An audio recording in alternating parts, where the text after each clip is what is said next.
Top 10 most dangerous serial killers in the world. Most dangerous because these men targeted and killed the most vulnerable in society and got away with it for longer than they should have. Granted, most of these crimes happened when technology was almost non-existent or was in its infancy. But still, when we look at the number of people each of these men killed and got away with, it's baffling. Most, if not all of these men followed a set pattern, the way they operated. A trigger warning before we start. Please note that this video contains mention of SA, abuse, torture, and killing spree. I've tried to censor the details as much as possible and have completely left out certain parts altogether to make it more palatable. Now let's get on with the video. Number 10 on the list, William Unik. William Unik was a police officer from Uganda who killed 57 people in 2 separate mass killings 3 years apart. He was born in 1929 in Belgian Congo. There is not much information about his early life and upbringing. In 1954, Unik, now a police constable, went on a rampage in the Mahagi territory, killing 21 people with an axe in less than 90 minutes. No one knows the motive behind his rampage or whether he even knew any of his victims. He escaped and ended up in British Tanganyika territory, which was hundreds of miles away. At the time, these areas were extremely underdeveloped, so he was able to go undetected for years. During this time, he was able to get a job and even get married. Everything seemed quiet for a while. Then, on February 11th, 1957, after a disagreement with his boss, he went on his second killing spree, this time with a stolen police rifle. He fatally shot 10 men, 8 women, and 8 children. He also killed 5 men with an axe, stabbed a 6th, burned 2 women and a child, and strangled a 15-year-old girl. Overall, he killed 36 people. He apparently also killed his wife in their home before setting it on fire. Then he fled the scene wearing the clothes of one of his victims. All this within a span of 12 hours. He was able to hide from the authorities for 9 days after that. Unik was eventually caught when he broke into someone's home in search of food. He tried to escape arrest again and was killed by the police. He was in his 20s. Number 9. Samuel Little. Samuel Little was born as Samuel McDowell on June 7, 1940 in Georgia, United States. He claimed that his mother, Bessie May Little, abandoned him when he was a baby, but authorities believe that she might have given birth to him while she was in jail. As a result, he was mainly brought up by his grandmother. Samuel admitted that he began having fantasies about strangling women even as a child. In 1956, he spent some time in juvenile detention center for breaking and entering into a property in Omaha, Nebraska. By 1975, he had been arrested 26 times in 11 different states for crimes including theft, assault, attempted SA, fraud, and attack on government officials. Between 1982 and 1984, he was accused of disappearance and murder of 2 women, one in Mississippi and one in Florida, but was later released due to mistrust of witness testimonies. He kept moving and getting in trouble with the law enforcement wherever he went. Samuel Little was arrested again in California for kidnapping, assaulting, and attempting to strangle 2 women. He served 2.5 years for both crimes. In 2012, he was arrested again, this time on drug charges. DNA technology was pretty advanced at this stage, and his was a match in 3 separate murders. He was charged and tried for all 3 murders, and on September 25, 2014, he was found guilty and was sentenced to life imprisonment without the possibility of parole. In total, Samuel Little admitted to more than 93 different murders, and 60 deaths have been formally connected to him by the police. Majority of his victims were prostitutes, drug addicts, and homeless individuals, and most of them were female. His reasoning was since these people had very few, if anyone, who cared for them, they would leave fewer clues for authorities to find. Owing to lack of evidence, he was only charged and convicted for 8 murders. Samuel Little died on December 30th, 2020. Number 8. Zing Hai.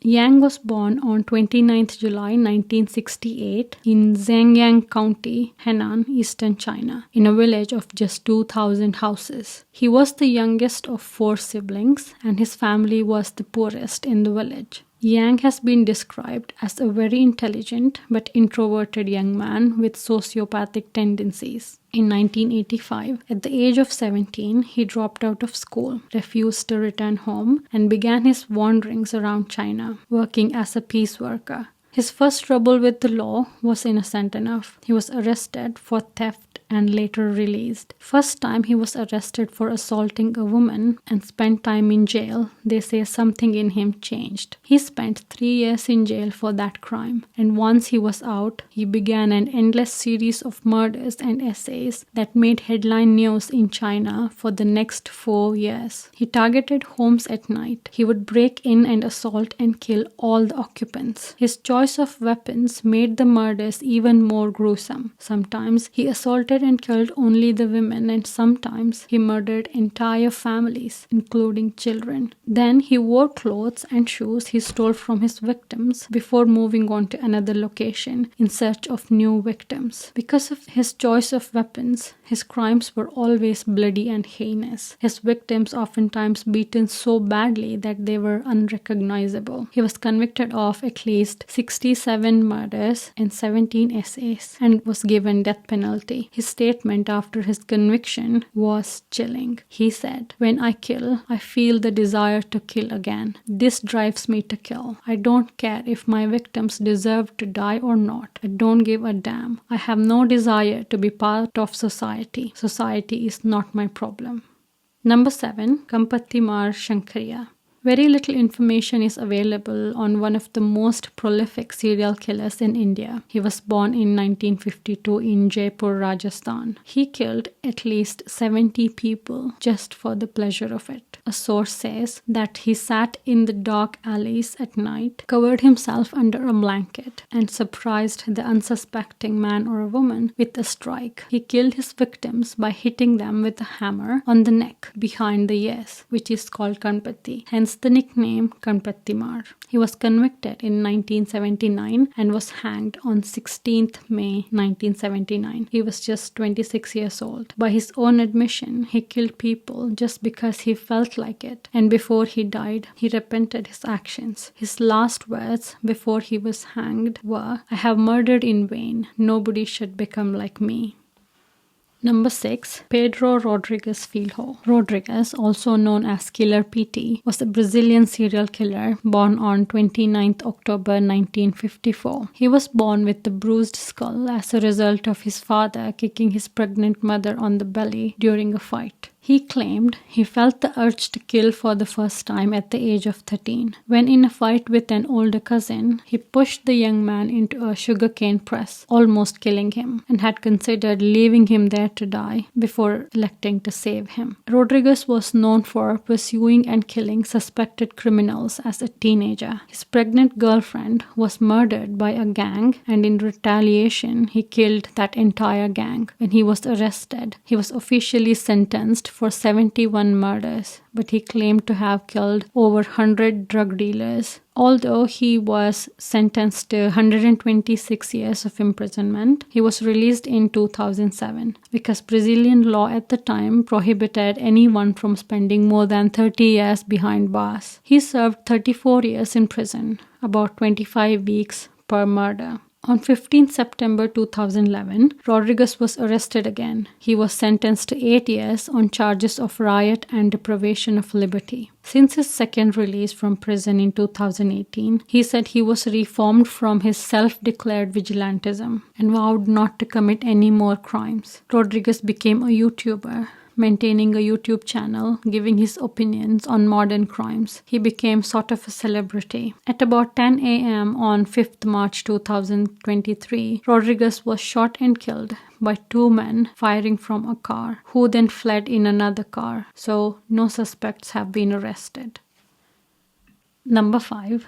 Daniel Kamargo Barbosa. Barbosa was born into a wealthy family living in Anolima, a small town in the Colombian Andes, on January 22nd, 1930. His father was a local businessman, and his mother, Teresa Barbosa, was his father's second wife. When Barbosa was just 2 years old, his mother died, and his father remarried to another woman shortly afterwards. Looks like he had a very dysfunctional relationship with his father, who always told his son that he was useless and wouldn't achieve anything in life. Also, his stepmother, while doting on Barbosa's stepsister, abused Barbosa. Once, when he got in trouble for getting into a fight at school, his stepmother punished him by taking away his clothes and forced him to wear women's clothes. She made him go to school dressed like a girl. This humiliation made him a frequent target of bullying. Even though he was very intelligent, he's known to have had IQ of 116. He had to leave school to support his family financially. From then on,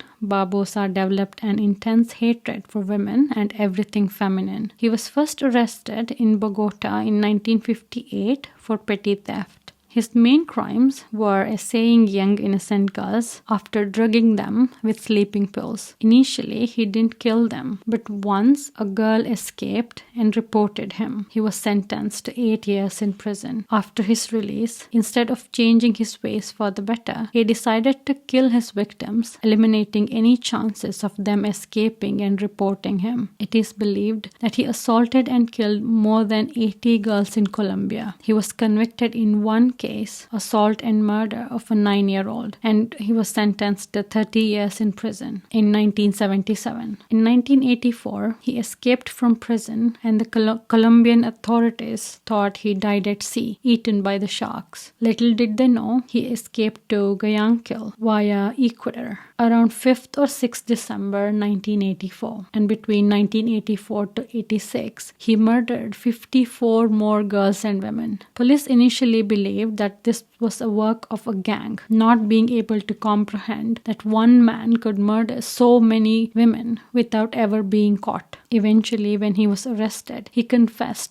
to killing 72 girls in Ecuador. Barbosa was convicted in 1989 and sentenced to 16 years in prison, the maximum sentence available in Ecuador at the time. On 13th November 1994, he was stabbed to death in prison by one of his victim's nephews. He was 64 years old at the time of his death.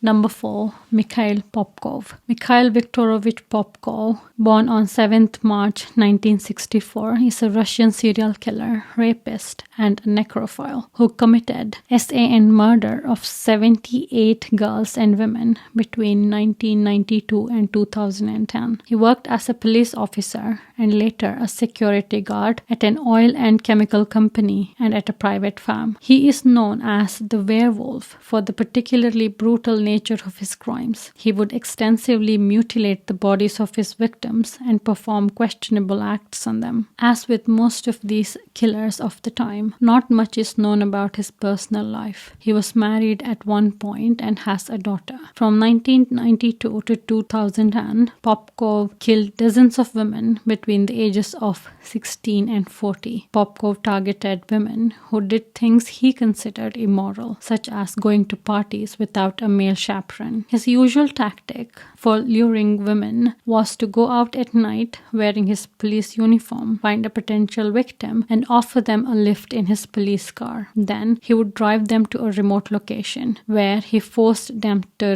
disrobe, murder them with whatever weapon he had on him at the time, including knives, axes, baseball bats, and screwdrivers. Then he would mutilate the bodies. His motive, according to him, was to cleanse the streets of prostitutes. In this, he says he was guided by his inner convictions. Authorities believe that his true victim count could be in hundreds. In 2015, he was sentenced to life for 22 murders. He's serving 2 life terms for all his crimes. There were calls for Popkov to be executed, but death penalty is not an option in Russia. There was a rumor that in 2023, during Russia and Ukraine conflict, he volunteered to fight for Russia as a mercenary. Let us all hope that it's just indeed a rumor.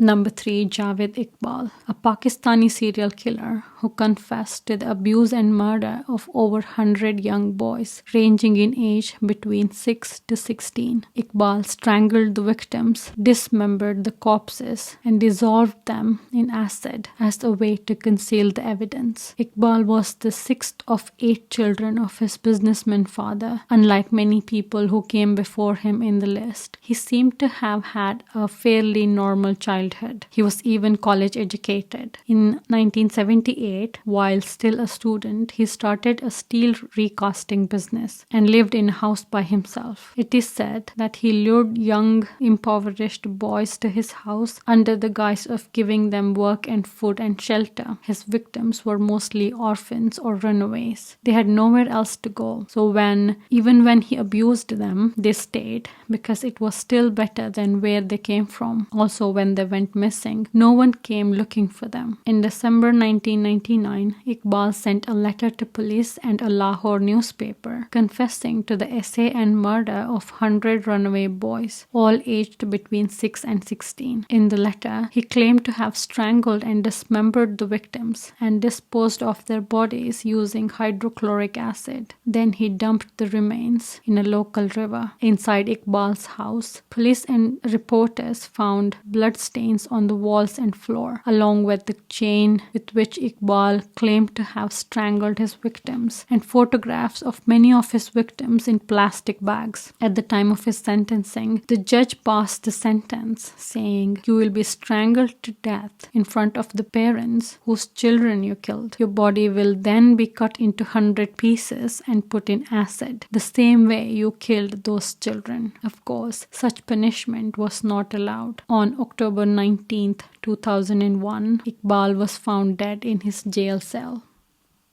Number 2, Pedro Lopez. Pedro Lopez is a Colombian serial killer, a fugitive who murdered a minimum of 110 people, mostly young women and girls, from 1969 to 1980. Lopez claimed to have murdered over 300 people. He is considered by many as one of the most prolific serial killers and rapists in history. Pedro Alonso Lopez was born in Colombia in 1948. He was the 7th of 13 children. His father was murdered 6 months before his birth. He had a difficult childhood.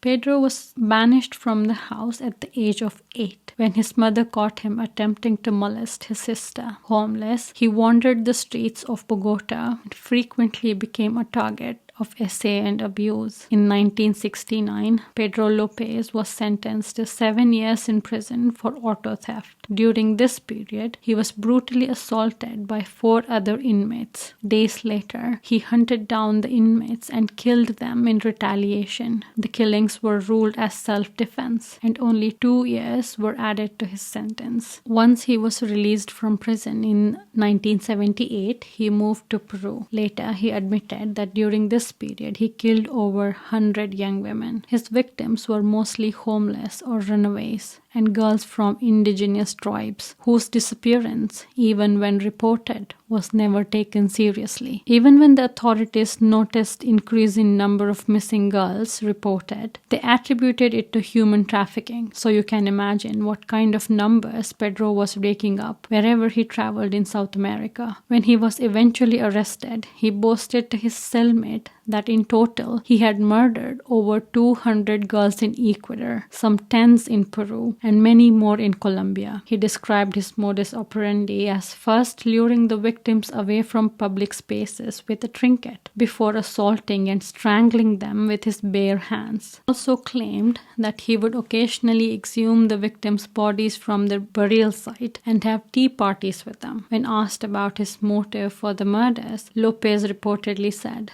"I lost my innocence at the age of 8, so I decided to do the same to as many girls as I could." Soon after his confession, he directed the authorities to the bodies of 53 victims, and his confession soon led to the confirmation of a total of 110 victims in Ecuador alone. In 1980, Pedro Lopez was convicted of murder and sentenced to only 16 years in prison, the maximum prison sentence available in Ecuador at the time. Even Even more unbelievable is the fact that he was released from prison 2 years early, on August 31st, 1994. As I was reading it, I couldn't believe that they actually released him, even after killing so many children. The last reported sighting of Pedro Lopez was in September 1999, when he visited the National Civic Registry to renew his citizenship card. Colombian police believe that he is involved in several more murders after that, but to this day he remains a fugitive. Number 1. Luis Garabito, also known as La Bestia, the Beast. Luis Alfredo Garabito is known to have murdered 147 people. Actual number may be closer to 400. That's right, 400. Mostly underage boys. He confessed to SA, torture, and mutilation of his victims, predominantly from the Western Colombian region, beginning in 1980s. Between 1980 and 1999, he is believed to have essayed and tortured 200 minors and killed additional 189 young men and boys aged between 6 to 16 in Colombia, and further 4 murders in Ecuador. The number is so high, it is astonishing that it went unnoticed for so long. Garabito was born on 25th January 1957. He was the eldest son and second child of 7 siblings. He alleged that his father was physically and mentally abusive, and his mother, as a result of his father's infidelities and abuse, was a violent and neglectful mother. He recalls an incident when he was 6 years old. His parents were fighting as usual, and his father started to beat his mother. When Garabito tried to intervene on her behalf, his father tied him to a tree and beat him. He also claimed to have been bullied at school. So it is safe to assume that his childhood was not a happy one. Stories about his adolescence were very unpleasant. He was abused on several occasions. As an adult, he was not able to hold a job. He had relationships with several women, mainly with young children, and reportedly was always good to them when he was sober. But once he had alcohol, he became abusive, so his relationships didn't last. He also suffered from symptoms of psychosis, paranoia, and depression, and he began compulsively molesting both male and female children, developing an almost exclusive preference for pubescent boys. He's also said to have been obsessed with Hitler and another Colombian spree killer, Campo Delgado, who murdered his own mother and several others at a Bogota restaurant in December 1986. He would lure the children by mostly offering them job and money. He would take them to a remote location, assault and torture them, and then murder them, all in a haze of alcohol. He claimed to this end, he would always choose children of humble background who were working class, homeless, peasants, or orphaned. He also claimed when the alcohol wore off, he regretted these murders and mourned and prayed for these children. His method of torture, prolonged and extensive on these poor children. As I read the details, I almost threw up. I'm not joking. Horrible, most horrendous things were done to these victims. When he was eventually arrested and sentenced to 1,853 years and 9 days in prison, the lengthiest sentence in Colombian history. However, Colombian law limits imprisonment to maximum of 40 years, and because Garabito helped police find the victims' bodies, his sentence was further reduced to 22 years. In 2021, a judge blocked his appeal for an early release for good behavior. Garabito remains hopeful. On his release, he wants to enter the ministry and marry a woman in rejection of his self-admitted homosexuality. He suffers from severe eye cancer. I hope he never gets to set foot outside of the prison walls. It is absolutely disgusting that some of the most dangerous criminals ever to have lived got off so easy, using the loopholes in the system. We can see a clear pattern in the victims they chose. No matter which part of the world they came from, they chose poor, helpless people, orphan children, people who lived on the streets. It isn't hard to figure out why. All of these criminals preyed on the most vulnerable and got away with it for so long. I do believe that if they had killed even a fraction of those number of so-called important people, there would have been a reformation in laws and how these criminals were treated. And that is a sad reality. And that is today's video. Please take a moment to like, share and subscribe. Thank you for watching. Until next time.